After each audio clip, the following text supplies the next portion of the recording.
অন্তর্বর্তী সরকারের প্রধান উপদেষ্টা অধ্যাপক মোহাম্মদ ইউনুস বলেছেন, ভবিষ্যতে আন্তর্জাতিক বাণিজ্য মেলার প্রস্তুতি সারা বছর ধরে চলবে।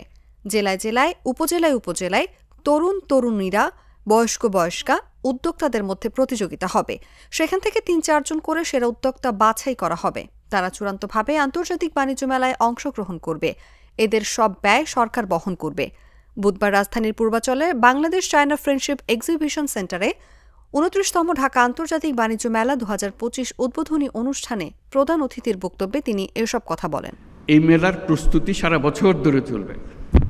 জেলায় জেলায়, উপজেলায় উপজেলায় বাছাই করা কে ফাইনাল মেলাতে জায়গা পাবে, কার বুদ্ধি সবচেয়ে বেশি, এই উপজেলাতে কার বুদ্ধি বেশি।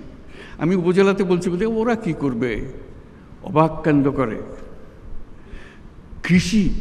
কৃষির জগতে যে বিবর্তন হচ্ছে মানুষের বুদ্ধিতে, সরকার সহযোগিতা করেছে কিন্তু মানুষ বুদ্ধিটা নিয়ে নিয়েছে, বহু রকম জিনিস হচ্ছে কৃষিতে, শিল্পে, হস্তশিল্পে, কুটির শিল্পে, যত রকমের জিনিস আছে।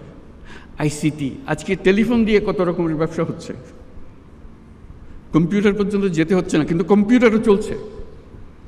কত রকমের ব্যবসা আন্তর্জাতিক, আমি তো দেশের কথা বললাম, আন্তর্জাতিক ব্যবসা। ঘরে বসে কোথায় কোন দুনিয়াতে কি সফটওয়্যার বিক্রি করে দিচ্ছে সে। কাজে উপজেলায় উপজেলায় প্রতিযোগিতা হবে, প্রত্যেক উপজেলা থেকে ৩ জন ৪ জন যা আপনারা বিচার করেন আসবে, তাদের জায়গা পাবে, তাদের সমস্ত খরচ সরকার বহন করবে।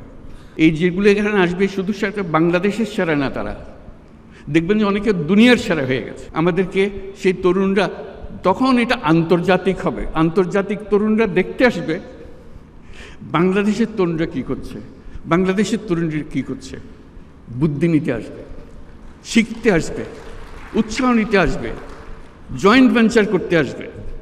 আজকে যে ঘরে বসে করছে সেটা দেখা যাবে যে আন্তর্জাতিক ব্যবসাতে পরিণত হয়েছে। এটার কোনো তফাৎ নেই, ঘরে বসে কাজ আন্তর্জাতিক কাজ কোনো তফাৎ নেই, শুধু আকারে বড়। কালার এক্সপার্ট, জর্জ স্যাপ এবং মাইল্ড অন হ্যান্ডস টেকনোলজি সমৃদ্ধ অরিক্স ক্রিস্টাল ওয়াশ আপনার লন্ড্রি এক্সপার্ট।